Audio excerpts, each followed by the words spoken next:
4 years ago, while billions of people were getting an experimental gene therapy drug, the United Nations announced their goal to get the entire world on digital IDs by the year 2030, which is a stated part of their Sustainable Development 2030 agenda. The United Nations is ready to digitally transform how it deals with identity, with a system to streamline information sharing, daily workflows, access to platforms and buildings, operating across agencies by providing its personnel with a universal system-wide identity solution.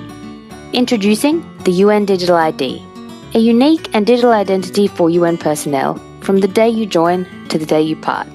All of your personal, HR, medical, travel, security, payroll and pension data in the palm of your hand, giving you full control on what you share and with whom. With blockchain and biometrics, the UN Digital ID makes verification efficient, secure, transparent, immutable, portable and universal. It's been piloted by different agencies and the UN Pension Fund, where they've replaced current manual processes with certainty for who and where pension recipients say they are at any given time. As innovation transforms the world, we can improve the way we manage our identities online. UN Digital IDs, a building block for digital cooperation, unlocking the promise of the SDGs. About 5 years before that, presidential candidate Donald Trump stated that this was also his goal. We will finally complete the biometric entry-exit visa tracking system, which we need desperately. In my administration, we will ensure that this system is in place.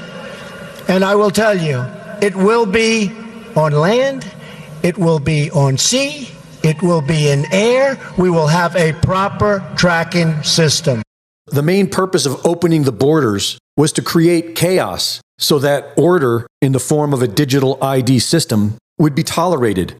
In order for a biometric border system to work, everyone will obviously need to be in the system. And the Trump administration is using tariffs to compel foreign nations to comply.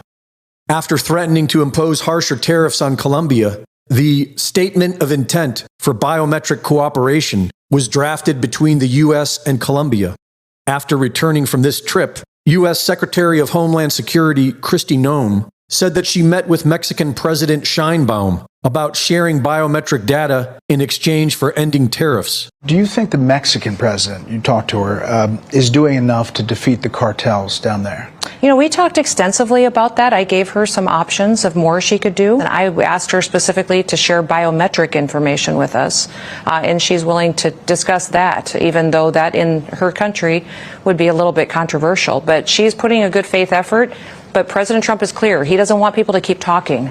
He wants to see action. And she has an opportunity to do some things that I will give a report to the president on and see if we can deal with the tariff situation that may be facing her people. As a result of this, several laws went into effect last week in Mexico that will require the CURP, Mexico's 18-character version of the U.S. Social Security number, to include a QR code containing biometric data of both fingerprints and retinal scans.